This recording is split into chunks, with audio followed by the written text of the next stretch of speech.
안녕하십니까. 전국의 유튜브 구독자 여러분, 아프리카TV 시청자 여러분, 매주 일요일 여러분과 미스테리 관련 컨텐츠를 진행하는 이 미스테리 극장의 김원입니다.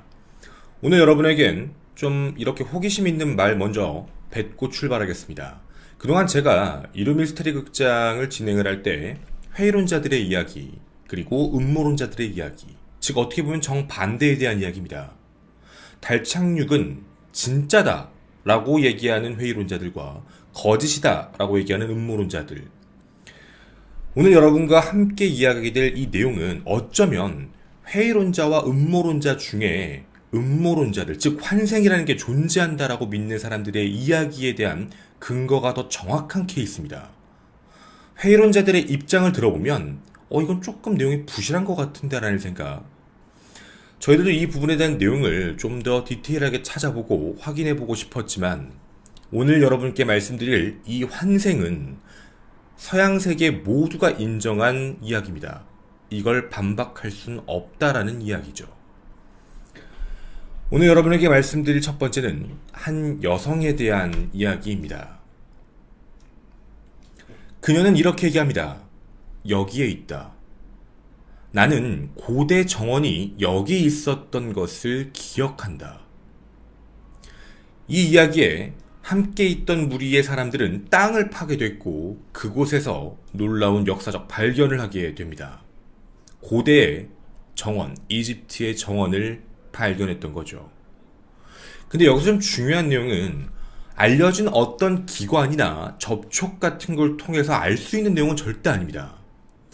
대부분 이 내용 자체에 대한 거는 고고학자들도 아예 모르고 있던 내용이었기 때문에 이 고고학적 내용을 그냥 갑자기 처음으로 얘기했던 거죠.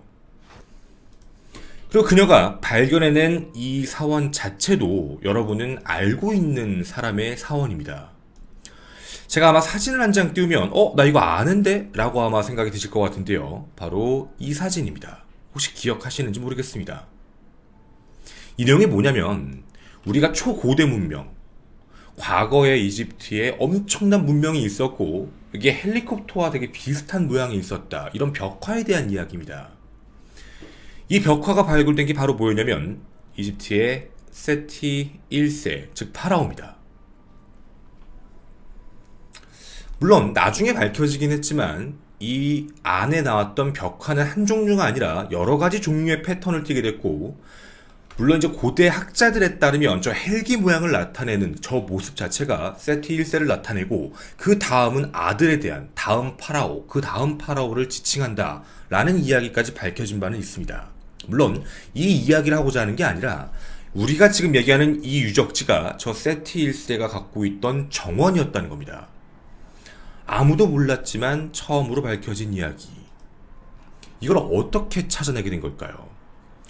이 여자에게 물어봅니다. 이걸 어떻게 알았습니까? 라는 이야기에 이렇게 얘기합니다. 나는 벤트 레시트라고 불렸습니다.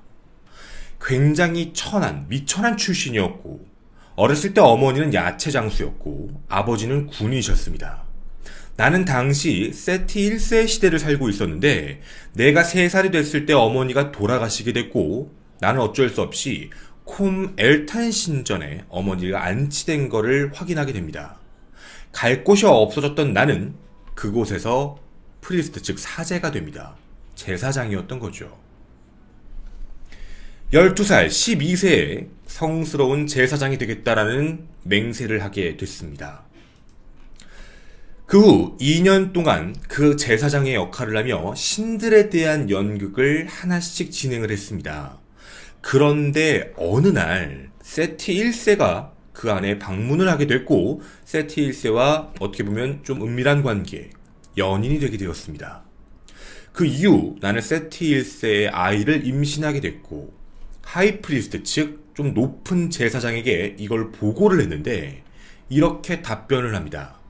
끔찍하게도 우리가 맹세했던 서약을 어기는 건 사형이다.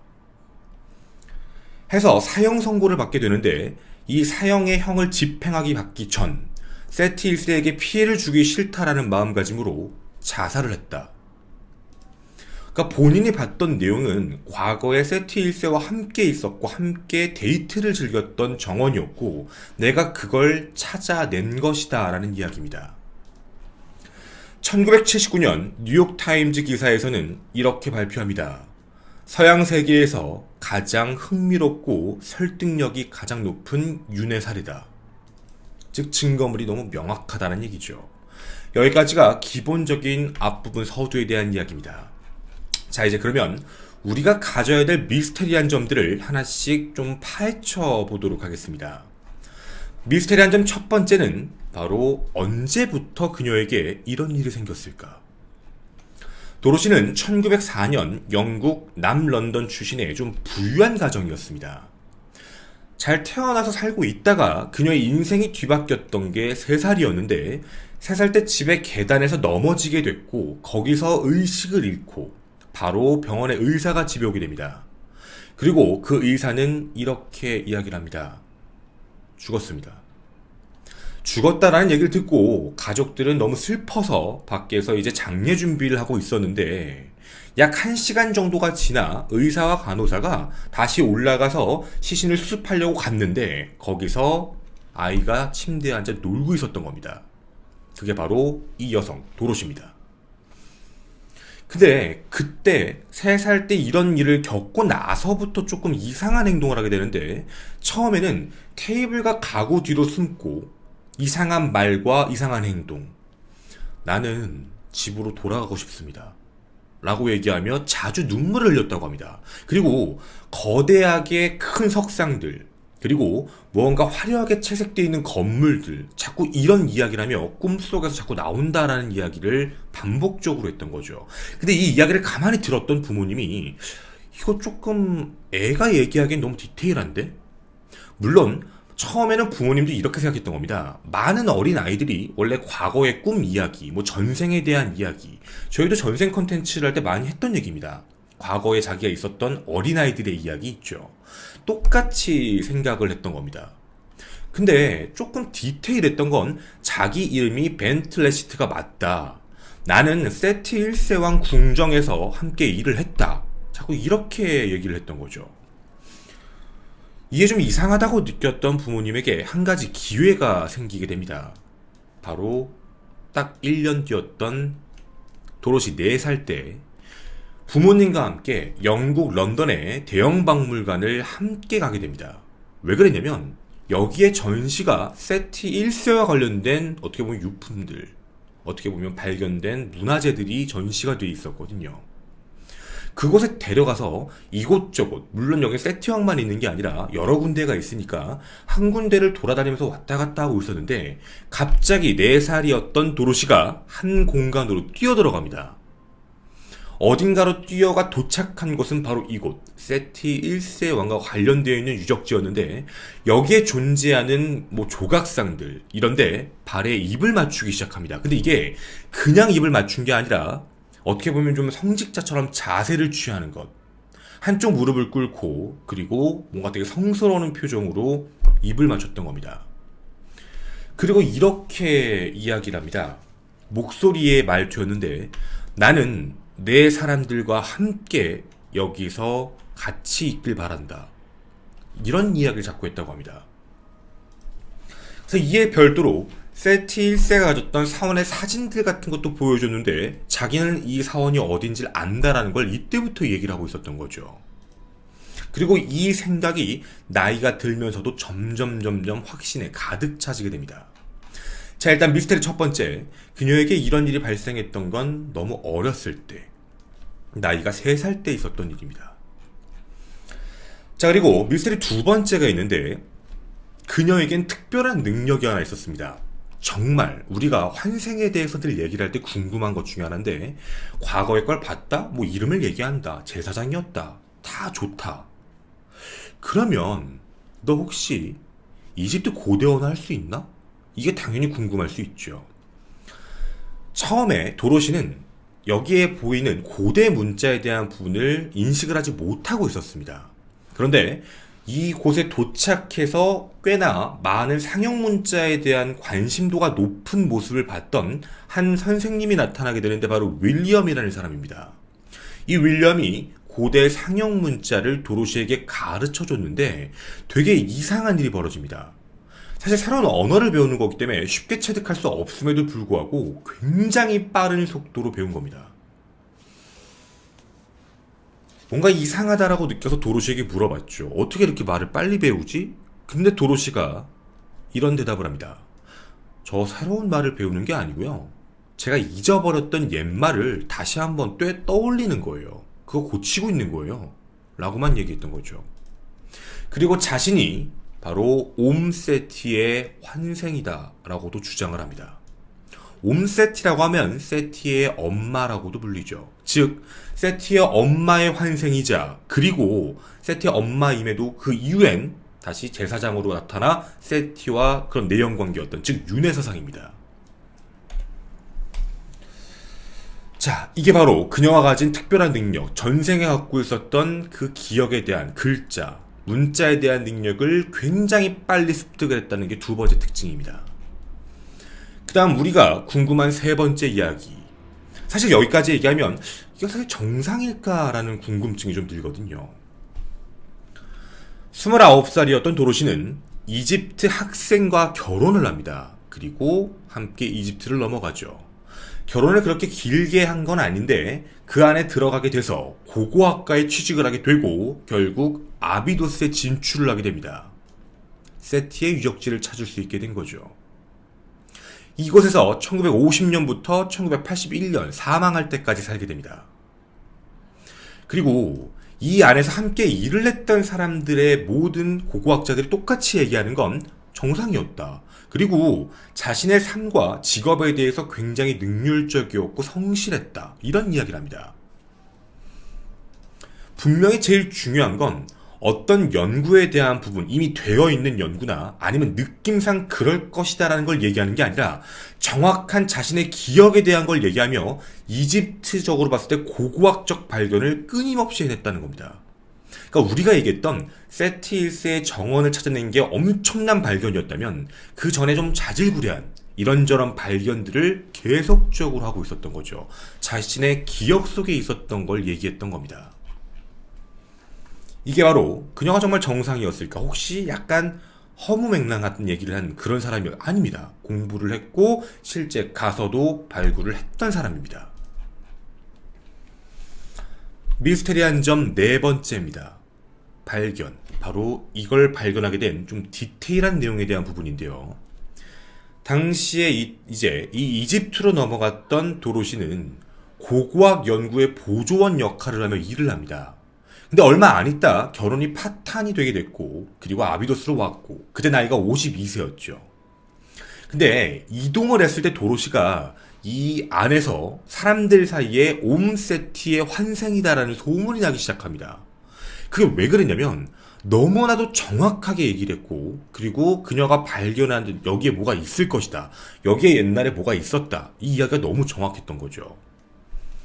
예전의 삶이 모든 걸 증명하고 있기 때문에 사람들, 지역 주민들도 믿기 시작을 했던 겁니다.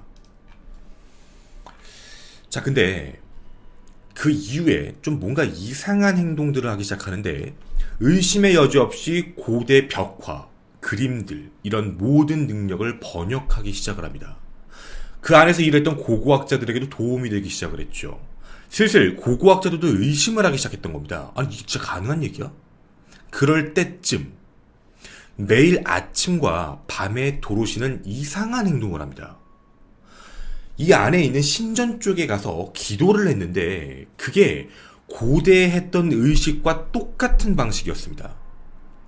고대의 음식을 가져갔고 그리고 참관하는 의식, 맥주, 와인, 빵, 그리고 재물 이런 걸 가져가며 누구도 알려주지 않았던 그런 의식을 똑같이 소화하고 있었죠. 근데 어느 날이었습니다. 한 고고학자에게 이런 얘기를 합니다. 내가 옛날에 벤트 레시트였을 때 이 신전 옆쪽에 가면 저쪽에 정원이 하나 있었어요. 제가 거기서 세티와 많은 이제 뭐 어떻게 연애겠죠. 많은 얘기를 했었습니다. 세티를 유일하게 은밀하게 만날 수 있는 멋진 정원이었습니다. 이 이야기를 던집니다. 근데 이 이야기를 듣는 고고학자는 놀랍니다. 에? 정원이 어딨어? 여기 신전이에요. 정원의 흔적 자체는 존재하지도 않아요. 라고 이야기를 하죠. 근데 도로시는 이렇게 얘기합니다. 아니에요. 여기 저쪽에 길 가면 정원이 있어요. 거기 정원 모습은 이렇게 돼 있고 어느 쪽에 어떤 모양의 돌이 있고 어느 쪽에 모양의 이런 석상이 있고 이런 형태인데 생각해봐도 어이가 없던 거죠. 고고학자들의 입장에선 이미 신전을 발견해 놓은 상태이기 때문에 그 주변부를 찾을 필요까지는 없었던 겁니다. 그게 그렇다고? 그게 어딘데? 어떻게 보면 의심이었던 거죠. 위치에 대한 부분을 얘기하고 그곳에 대한 그림을 그리게 됩니다. 그런데 정말 도로시가 말한 대로 그 장소의 신전 옆에 정원이 존재했습니다. 그리고 더 놀라웠던 사실은 다 기록이 되어 있고 논문으로 적혀 있는 내용인데 도로시가 얘기했던 위치의 석상들, 위치의 돌의 모습들 이게 모두 정확했습니다.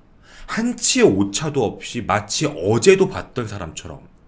이걸 어떻게 또박또박 기억하냐라는 질문에 내가 매일 꿨던 꿈이고 내가 거기서 세티와 열애를 했다. 굉장히 다정한 남자였다. 라고 이야기를 합니다. 저희도 이 이야기를 음모론적으로 바라보는 사람들의 입장을 다 봤을 땐 이거 설마 진짜겠어? 라는 생각이었거든요. 근데 여기에 나왔던 모든 내용들은 다 진실이었습니다. 벽화에 대한 모든 분석을 한 자료들 그리고 그 안에 나왔던 어떻게 보면 이제 수집품이죠. 유품에 대한 이게 어디에 썼고 어떻게 썼던 것이다는 정확한 정보들. 이건 안에 뭐가 들었다. 어떻게 썼던 것이다. 누구도 알려주지 않고 외부에 나가지도 않았던 내용에 대한 정확한 지식들. 그리고 다른 왕들이 아닙니다. 유독 세티 1세와 관련된 이야기만 매우 정확했던 거죠. 그리고 그 부분의 내용은 책과 그리고 논문으로 기록이 정확하게 되어 있습니다. 자, 일단 음모론이라고 얘기하긴 했지만 정확한 사실은 짚고 넘어가야 될 것 같습니다. 분명한 건 발견을 해내신 분입니다. 누군가가 봤을 때 찍었겠지 라고 얘기하기도 정말 애매할 만큼 고고학자들도 놀랄 만큼 완벽한 발견을 해냈고 정확하게 찾아냈다라는 이야기인 거죠. 과연 이게 진실일까요? 사실 부정하는 건 쉽지가 않습니다. 그런데 외국에 있는 회의론자들의 이야기는 몇 가지가 있긴 합니다. 물론 이 회의론자들의 이야기를 100% 믿는 것도 여러분의 몫이고 회의론자들의 이야기가 좀 부실하네 라고 느끼는 것도 여러분의 몫입니다. 전달을 해드리겠습니다. 회의론 첫 번째, 도로시는 처음부터 자신을 제사장이라고 표현하지 않았답니다. 이게 뭐였냐면 도로시는 처음에 자기가 이집트에 태어났다 라고 얘기했고 이집트의 공주였다라고 주장합니다. 그리고 나중엔 뭐라고 얘기하냐면 내가 옴세티였다. 즉 세티 1세의 엄마였다. 그리고 나는 제사장이었다. 즉 윤회사상이 나중에 나오기 시작을 했다라는 부분이죠. 해서 이 부분을 보고 뭔가 나중에 이야기를 좀 확장시킨 거 아닌가라는 의구점이 들었던 겁니다. 근데 물론 이 이야기가 잘못됐다 틀렸다를 얘기하기가 좀 애매한 게 외부에 나오는 문헌, 사람들의 사이에 나오는 글마다 이야기가 약간 달라서 어떤 게 진실인지는 알 수 없습니다. 하지만 회의론자들의 관점은 바로 이 부분으로 아마 이야기를 좀 윤회사상으로 만들어간 거 아닌가? 라는 생각을 하고 있던 거죠. 회의론 두 번째입니다. 이집트에 대한 관심에 대한 부분인데 자, 첫 번째 문자 취득과 관련된 겁니다. 되게 빠르게 언어 습득을 했다. 이 부분에 대해 회의론자는 이런 얘기를 합니다. 어린아이는 원래 언어의 취득이 빠르다. 이게 약간 언어학적인 관점이긴 한데 어린아이들은 말을 배우는 속도가 일반적 성인 속도보다 빠릅니다. 뭐 정글북에 대한 예시가 있기는 한데요. 그 나이가 만 10세 정도면 아마 소실된다. 그냥 들어서 배울 수 있는 능력이.